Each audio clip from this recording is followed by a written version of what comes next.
It is someday. Oh, yes. I think it is probably Tuesday. Wednesday, Tuesday? Yeah, Tuesday probably. Probably Tuesday. And Brian and I are contemplating fire and water. Oh, Fire and flood. Sounds like mhm. California.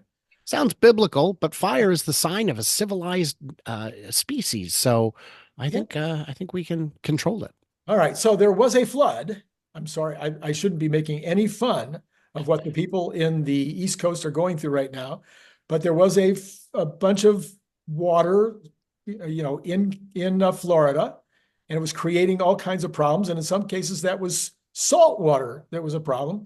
Brian tells me, because I didn't read the article, and he's going to explain it to me, that there was a Tesla that was dealing with some saltwater problems, or maybe there was just a problem with saltwater. Anyway, Brian, explain it. I have no idea what you're talking about. Should we be worried? And how worried should we be? Not especially, and not Okay. especially. The thing is, electricity and water don't mix well. Uh, Electricity is wiring is awfully resilient to water, but salt water is very corrosive. So when any vehicle is submerged in salt water, it's probably something you should throw in the trash. Oh, Any vehicle, electric, gas, otherwise, if it has wires, chuck it. We've seen vehicle cargo ships where fires have broken out because of salt water. hmm. There was a big one. A bunch of used cars were being shipped from Europe to Africa, and the ship caught fire. And they said, "Oh, there's EVs on deck two. It's probably them." And the fire raged for days. They finally dragged it into a port that would permit it, and found that no, the electric cars did not uh, cause the fire. They didn't even catch fire. Hmm. So it's not automatically assumed that that's what happens. Uh, don't mix salt water in vehicles is the overriding lesson, the overarching lesson. And if you think gas cars can't catch fire, I invite you to look at the statistics. They're more likely to catch fire. Well, yes, but when they catch fire, it's different. Yeah, it's bad both ways. It's just different. So, kind of a non-story, but one we are still stuck addressing because fire is a easy way to make a sensational headline. Yes, of course. Forever it has been so. All right. Well, I have another story then, and this is one I made it myself. There's no headline.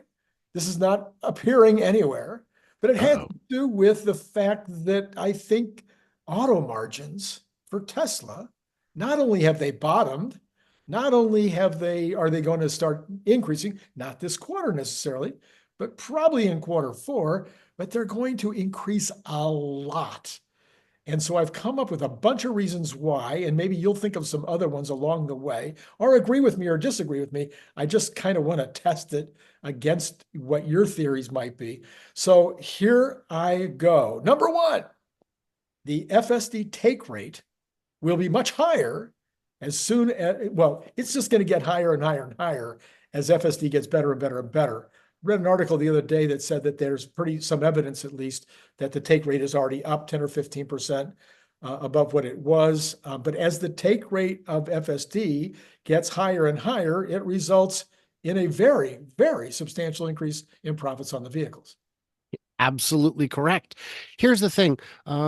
They've been pushing people more towards the subscription model over the purchase. Um, that's exciting because on the subscription model, the revenue is counted immediately. When the month ends, the dollars are real. It's $100 a car. Oh, it's just $100, you guys.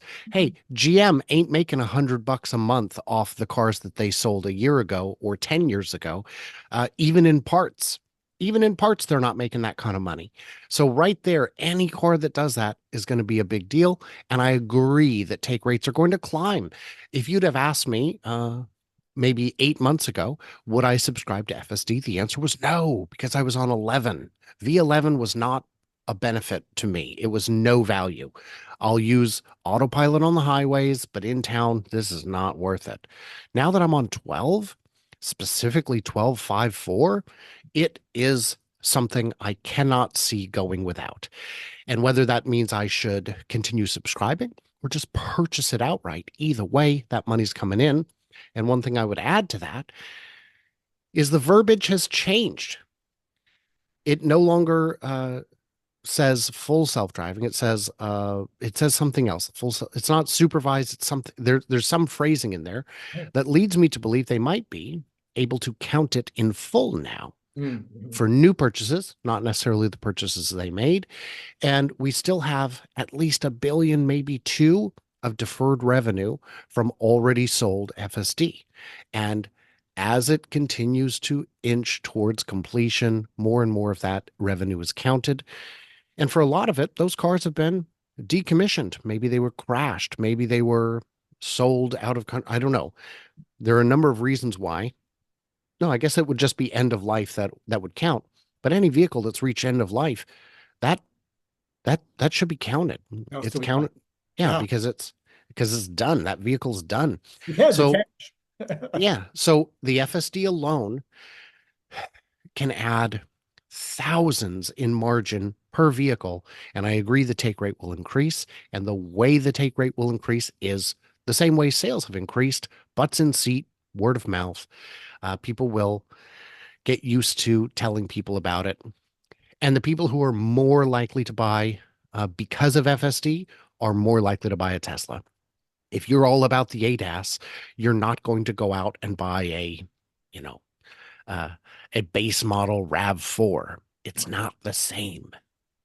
All right, so that kind of leads into the next one, which is that the demand for all Tesla vehicles, including now the Cybertruck, since it now has FSD as well, all Tesla models will now have some kind of increase in demand.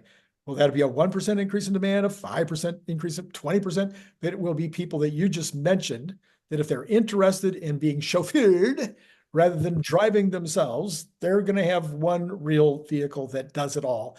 And so as demand goes up, then you don't have to discount, you don't have to give specials.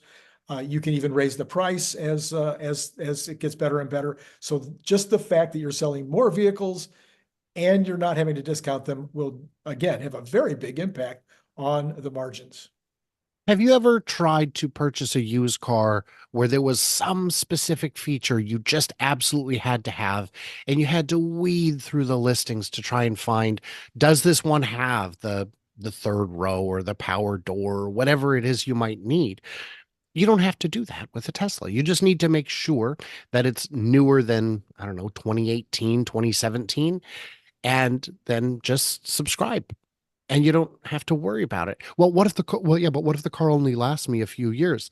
Great, then you only paid for FSD for a few years. I can see this adding value marginally today and increasingly over time. And yes, if the used prices remain high, that means that the new prices can remain maybe a little higher. Maybe. It's tough to say. Maybe even a lot. It's tough to say because we have additional capacity in Berlin and Texas for sure. And the bigger goal is to move units. I think Tesla is happy to compress margins up front because they know that the margins will rebound on the backside, which sounds like a music video.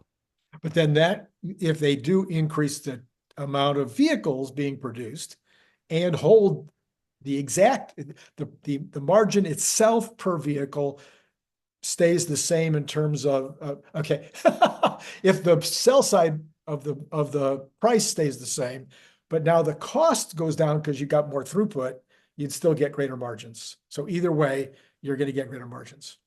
Volume means discounts, and whether that's on paint or blinkers or fabric or metal, maybe not metal. Metal is a commodity, but everything else, there's room for economies of scale. That's why the Ford F-150 has made so much money for Ford. It's not because it's cheap. It's because the market will pay what the market will pay. And they made so many of them that their cost was quite low and they were able to just survive, really survive. If you were to subtract F-150 from Ford, I don't think they would exist.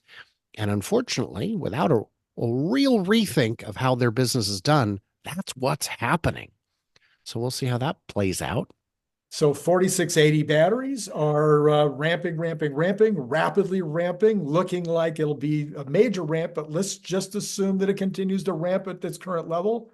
It'll eventually be at 100, megawatt hours and then, more and more and more. But every increase, every single additional battery that we're making adds IRA income. And to For the extent now, you get yeah. IRA income, then that's going to increase margins very substantially.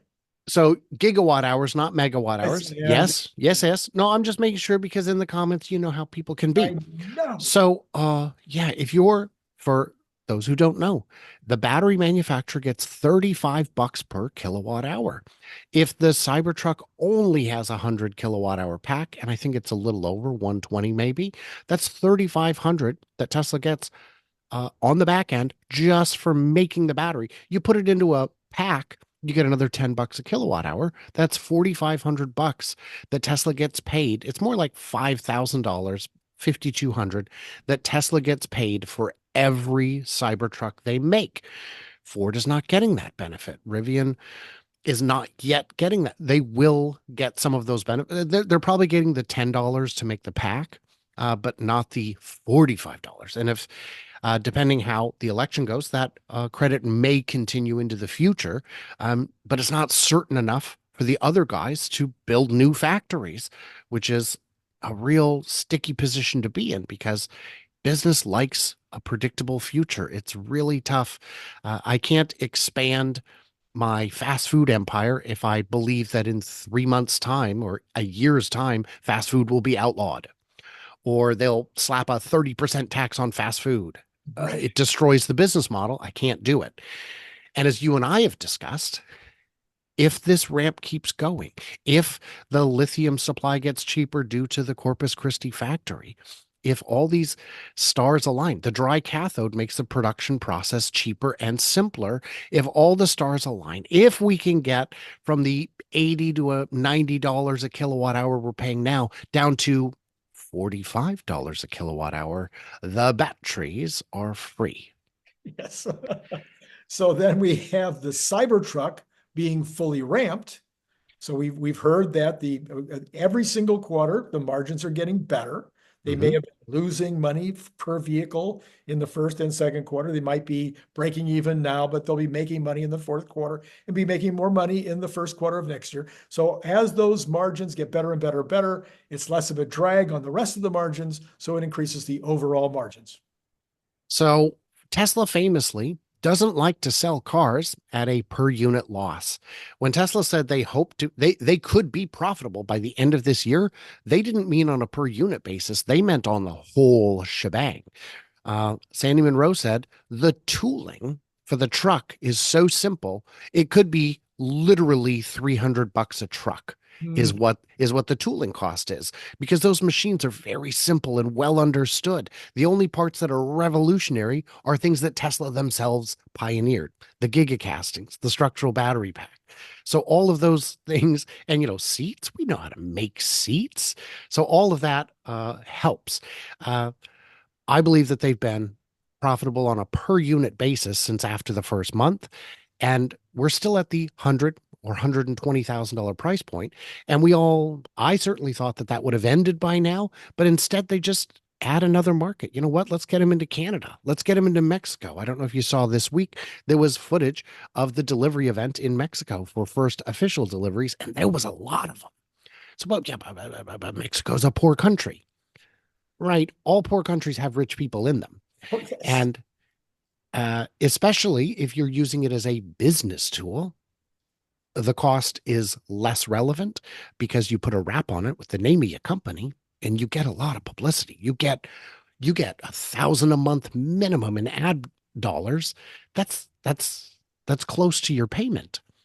So I'm confident that when the price drops, when Foundation Series ends, they will remain positive on a per unit basis.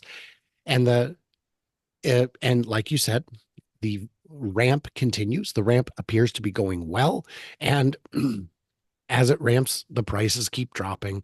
The everything gets a little bit better. And unlike the Hummer, which does have more range, unlike the Silverado, which does have more range, this is a vastly cheaper vehicle to build because the difference in battery size between a Cybertruck and a Silverado is one plaid battery. That is the difference. You try and make a profit on that heavy beast. The suspension's heavier, the brakes are heavier, the tires and wheels are heavier because you've got an extra couple thousand pounds. It's insane. So there's a lot of room to grow on that. And I do believe that once it hits the 80,000, demand will be quasi infinite for a couple years at least. And we will watch the margin on it simply expand.